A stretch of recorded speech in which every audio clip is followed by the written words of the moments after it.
Hello everyone, मैं हूं नीलम, a certified health coach. आज हम बात करने वाले हैं कुछ ऐसे फैक्ट्स के बारे में। जब हम अपनी weight loss journey, so called weight loss, actually fat loss journey पर होते हैं, तब हमें बोला जाता है इन चीज़ों को खाने के लिए। तो आज हम वही डिस्कस करने वाले हैं, क्या इन चीज़ों को खाना हमारे लिए सही है या नहीं। वैसे तो बहुत सारी चीज़ें हमें बोली जाती हैं, ये खाना ये नहीं खाना, बट हम उनमें से कुछ 4 मेजर चीज़ों के बारे में बात करेंगे। जैसे कि मल्टीग्रेन। मल्टीग्रेन को बोला जाता है हमें खाना। एक्चुअली इसका कंसेप्ट कैसा है फ्रेंड्स, जब पुराने ज़माने में लोगों का बहुत एक्टिविटी लेवल जो है हाई हुआ करता था, उस समय लोग जो है मल्टीग्रेन्स खाया करते थे। रोटी चावल सब कुछ साथ में खाते थे। इवन जो मिलेट्स, पहले मिलेट खाया जाता था जिसमें राइस मिला करके खिचड़ी बनाते थे, वो एक कंसेप्ट था क्योंकि उनका एक्टिविटी लेवल वैसा था, वो लोग वैसा ही खाना खाते थे। बट हुआ ये, कुछ टाइम बाद क्या हुआ, हमारे जो गोडाउन्स वगैरह होते हैं जहाँ आटा स्टोर किया जाता है, उन लोगों ने क्या सोचा कि यार इतना इतना सा आटा बच जाता है, क्यों ना इन्हें मिक्सअप करके एक सेलिंग की जाए। इससे क्या होगा, हमारी सेल भी बढ़ जाएगी और लोगों के पास एक मैसेज जाएगा कि एक बहुत हेल्दी आटा हम बना रहे हैं। उसी टाइम पे हमारे यहाँ इंडिया में जो डायबिटीज़ थी वो पीक पर आई, और उस समय लोग, डॉक्टर्स ने भी सजेस्ट किया कि आप लोग मल्टीग्रेन रोटी खाएं। तो वो जो कंसेप्ट है वो इस तरीके से मिक्स मैच हुआ कि हमारा जो मल्टीग्रेन का कंसेप्ट वो बदल गया, और हम बोलने लगे कि यार मल्टीग्रेन बहुत हेल्दी होता है, मल्टीग्रेन ही हमें खाना चाहिए। और जैसे ही इसकी डिमांड बढ़ी तो मल्टीग्रेन ब्रेड मार्केट में आने लगा, मैगी, पास्ता, इवन हम लोग जो आजकल चाय के साथ बिस्किट खाई जाती है, बिस्किट भी मल्टीग्रेन बिस्किट, जैसे हेल्दी बिस्किट कहा जाता है, वो भी मार्केट में आने लगी और उसकी सेल बहुत धड़ल्ले से हाई हो गई। तो ऐसा कंसेप्ट एक्चुअली बोला तो जाता है मल्टीग्रेन खाना, बट मल्टीग्रेन अगर हम वेट लॉस जर्नी पर हैं तो मल्टीग्रेन हमें नहीं खाना चाहिए। मैं ये आपको बताना चाहती हूँ। जब हम रोटी और चावल दोनों का कॉम्बिनेशन साथ में करते हैं, थोड़ा हैवी हो जाता है वो डाइजेशन के लिए, दोनों का डाइजेशन टाइमिंग थोड़ा अलग होता है। इसलिए हमें जब रोटी खानी है तो हम सिर्फ चपाती खाएं, उसके बाद जब हम दूसरा मील ले रहे हैं तो उसमें सिर्फ राइस इंक्लूड करें। ऐसा ना करें कि हम वाइट राइस ले रहे हैं तो सिर्फ वाइट राइस ही खाते रहें पूरा, जब तक हम जर्नी पर हैं।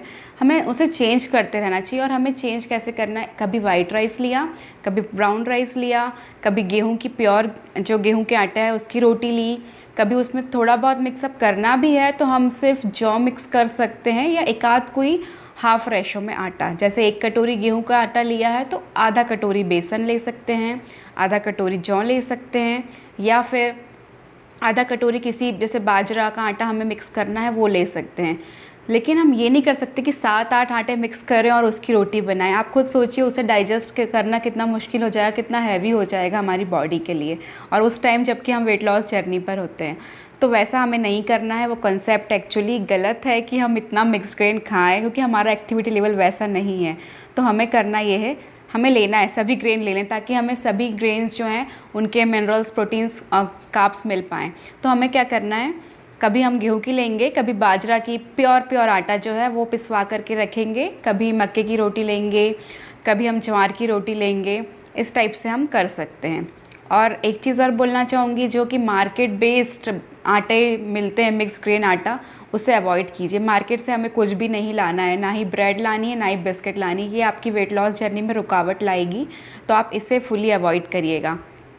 सेकंड कंसेप्ट आता है, लोग बोलते हैं शुगर हमें छोड़ना है। I agree with that, sugar हमें छोड़नी ही पड़ेगी, क्योंकि वो highly processed form of sugar है। वाइट शुगर जो हम लोग हमारे घरों में यूज़ करते हैं कुछ भी स्वीट बनाने के लिए, या तो फिर हम चाय कॉफ़ी में इस्तेमाल करते हैं, तो हमें वाइट शुगर 100% सही है, उसे छोड़ना है।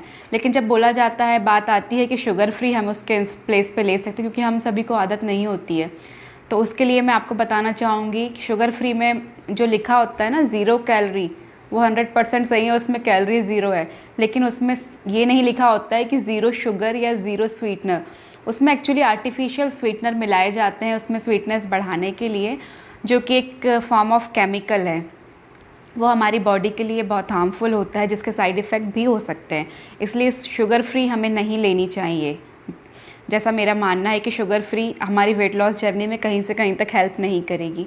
इसके प्लेस में आप चाहें तो, अगर बहुत ज़्यादा मीठे की क्रेविंग हो रही है, तो आप एक डेट ले सकते हैं, जिसे खजूर बोलते हैं, या फिर आप खाने के जस्ट बाद जो हमें क्रेविंग होती है मीठे की, उसमें आप थोड़ा सा टुकड़ा गुड़ का ले सकते हैं। वो आपको हेल्प करेगा, एक तो क्रेविंग भी ख़त्म करेगा, दूसरा आपकी जो क्रेविंग ख़त्म होने के बाद जो डाइजेशन प्रोसेस, हम जब खाना खाते हैं तो डाइजेशन प्रोसेस होती है, उसे भी इम्प्रूव करने में मदद करता है। तो आप गुड़ ले सकते हैं। कुछ ऐसी चीज़ के बारे में अब आप सोचेंगे कि यार अब हमें कॉफ़ी पीना है, चाय पीना है, कभी कभी होता है गुड़ डालने से चाय या कॉफ़ी फट जाती है, दूध फट जाता है उससे। तो उसके लिए आप कर सकते हैं मिश्री का उपयोग। मिश्री जो हमारे यहाँ खड़ी शक्कर के नाम से जानी जाती है, आप मिश्री भी उसके प्लेस में यूज़ कर सकते हैं, बट शुगर आपको बिल्कुल नहीं लेनी है और ना ही शुगर फ्री। थर्ड कंसेप्ट आता है हमारे पास कि बोलते हैं कि एग हमें लेना चाहिए या नहीं लेना चाहिए, और मैक्सिमम टाइम ये सजेस्ट किया जाता है सिर्फ egg white, egg white, egg white खाइए। एग वाइट में बहुत सारा प्रोटीन होता है। माना जाए तो एक जो अंडा होता है उसमें 60 से 70 कैलोरीज पाई जाती हैं, बट क्या होता है अगर हम प्योर एग वाइट लेते हैं तो उसमें 17 से 18 कैलोरी होती है। और एग वाइट लेने के साथ साथ क्या होता है, हम जितने भी मिनरल्स, विटामिन्स, गुड कोलेस्ट्रॉल जो होता है एग का, वो पूरा एग योक में पाया जाता है। तो हमें करना क्या है, हमें एग वाइट तो लेने ही हैं, बट हमें मैक्सिमम हेल्दी वे में वेट लॉस करना है, तो हमें एग योक ज़रूर हमारे खाने में शामिल करना चाहिए। ऐसा ना करें कि बस एग वाइट लें, एग योक हटा दें। हाँ, आप ये कर सकते हैं, जैसे आप 4 एग्स ले रहे हैं तो कम से कम 2 एग का आप एग योक के साथ ही एग कंज्यूम करें। एग योक बट हमारे लिए बहुत ज़रूरी है, उसमें बहुत अच्छे मिनरल्स, विटामिन्स पाए जाते हैं। हमारी बॉडी के लिए गुड कोलेस्ट्रॉल बहुत ज़रूरी होता है, हमारे हार्ट के लिए। Bad cholesterol that is different thing, जो कि हम आगे बात करेंगे। वो ऑयल वगैरह जो फ्राइड फूड हम खाते हैं उसमें होता है बैड कोलेस्ट्रॉल, बट जो एग होता है उसमें गुड कोलेस्ट्रॉल होता है। तो आप बेझिझक 2 अंडा ले सकते हैं दिन में, फुल एग। ओके, उसके बाद जो कंसेप्ट है लो फैट डाइट जिसे बोलते हैं, हमारे यहाँ लो फैट डाइट काफ़ी फेमस है। लो फैट डाइट के लिए सब लोग बोलते हैं कि यार लो फैट डाइट करनी है। जब भी उन्हें बोला जाता है कि आप अपनी चाय या कॉफ़ी बना रहे हैं तो आप skimmed milk, toned milk use करिए, राइट, और बिल्कुल घी का उपयोग ना करें, ऑयल ना खाएं। I agree, but trans fat हमारे लिए हार्मफुल होता है, जो कि हाईली प्रोसेस्ड रिफाइंड ऑयल में होता है। बट जो हम ऑयल यूज़ करते हैं, अगर वो हम कच्ची घानी ऑयल यूज़ करें जो कि बहुत गाढ़ा होता है एज़ कम्पेयर टू रिफाइंड या हाईली प्रोसेस्ड ऑयल, तो अगर हम कच्ची घानी कोकोनट ऑयल यूज़ करेंगे, ये हमारे लिए बहुत बेनिफिशियल होता है। और घी तो बहुत ज़रूरी है। अगर आप फ़ैट लॉस जर्नी पर हैं, घी जो होता है हमारी बॉडी को रेजुवनेशन का काम करता है। अगर आप लंच में ले रहे हैं, रोटियों में लगा करके ले सकते हैं।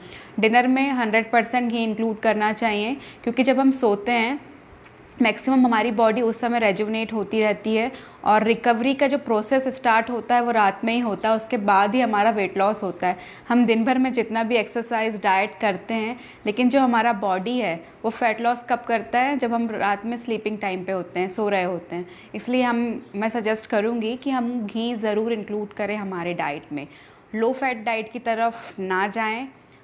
घी हाईली दैट मीन्स बहुत अच्छे जो जिसमें गुड फैट्स होते हैं वो ज़रूर इंक्लूड करें अपने डाइट में। एवोकाडो ज़रूर इंक्लूड करें, कर्ड इंक्लूड करें, पनीर इंक्लूड करें। हाई प्रोटीन भी हो जाएगा, फैट भी हो जाएगा। तो ये सारी चीज़ें आज अब मैंने जो बताई, होपफुली आपको हेल्प करेंगी आपकी वेट लॉस जर्नी में।